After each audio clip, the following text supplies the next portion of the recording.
So, 3 years ago, my garden shelf looked, honestly, a bit like a chemistry lab.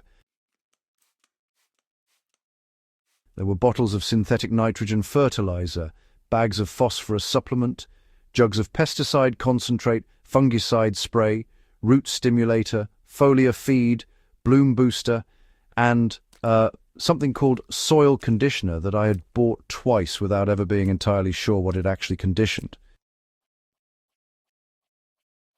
I was spending somewhere between $200 and $300 a year just to keep that shelf stocked, which, really adds up over time.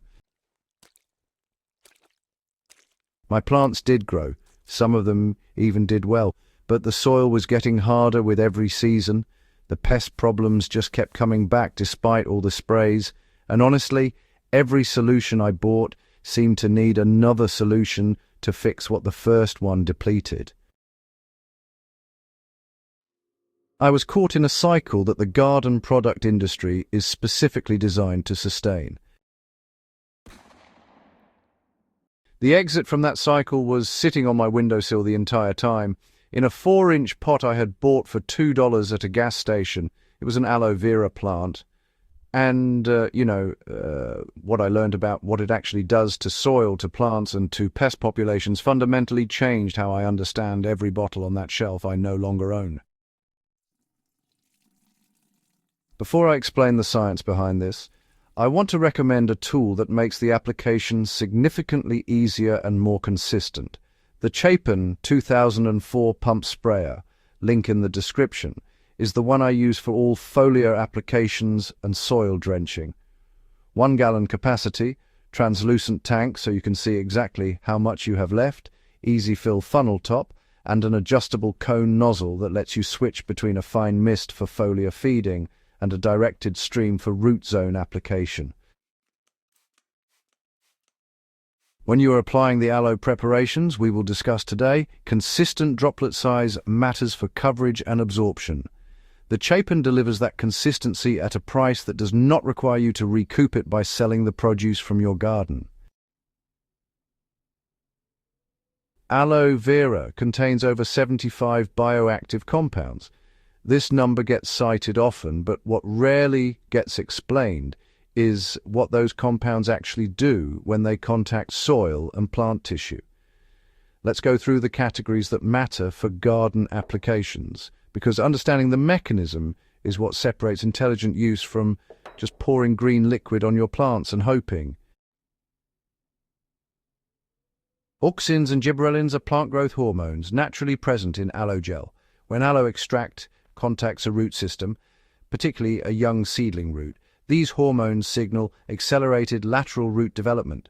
More lateral roots means more surface area for water and nutrient absorption. More absorption surface means faster establishment, greater drought resilience once established, and better utilization of whatever nutrients are present in the soil. Commercial root stimulators sold in garden centers contain synthetic versions of these same hormones at significant markup. The aloe plant manufactures them for free. Polysaccharides, specifically Saponin-related compounds in the gel matrix, function as prebiotics when they enter soil. Soil health is microbial health.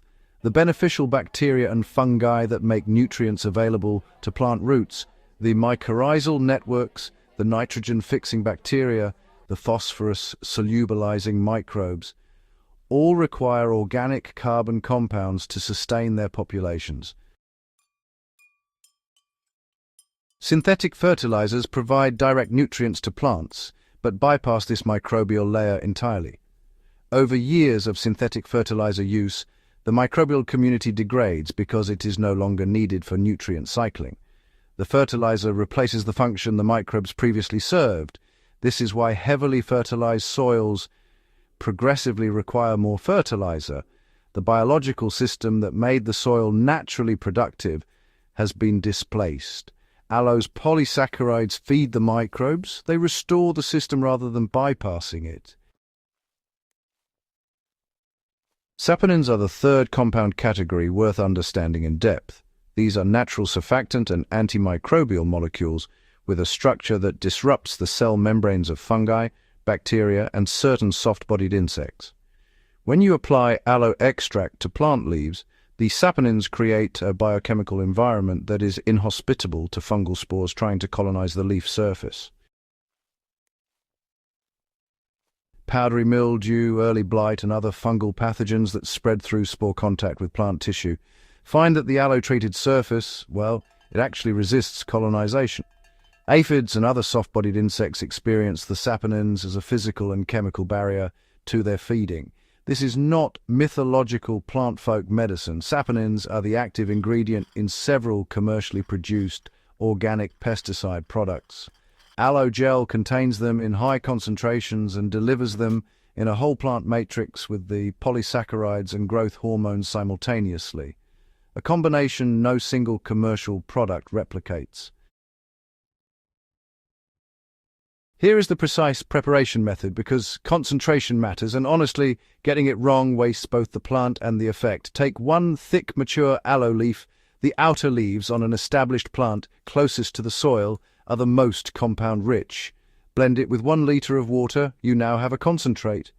Dilute that concentrate at a ratio of 1 part to 10 parts water before applying to plants. This diluted solution is your foliar spray and soil drench for general garden maintenance. Apply every 2 weeks throughout the growing season. For pest management specifically, take that diluted liter and add 5 drops of neem oil per liter. Neem oil contains azadirachtin, which disrupts the hormonal systems of insects, and combined with aloe's saponins, you create a dual mechanism barrier, one chemical, one physical, that soft-bodied insects and fungal spores cannot easily adapt to the way they adapt to single compound pesticides over multiple generations. For transplanting, that moment when seedlings are most vulnerable to shock, root damage, and, establishment failure, soak the bare roots or the root ball in the undiluted, blended aloe, concentrate for about 20 minutes before placing them in their final growing position. The Auxins signal immediate lateral root proliferation. The polysaccharides provide the new root tips with beneficial microbial contact. The saponins, meanwhile, reduce fungal pathogen load in the root zone during that really critical establishment window. Transplant mortality drops significantly. Establishment time shortens measurably.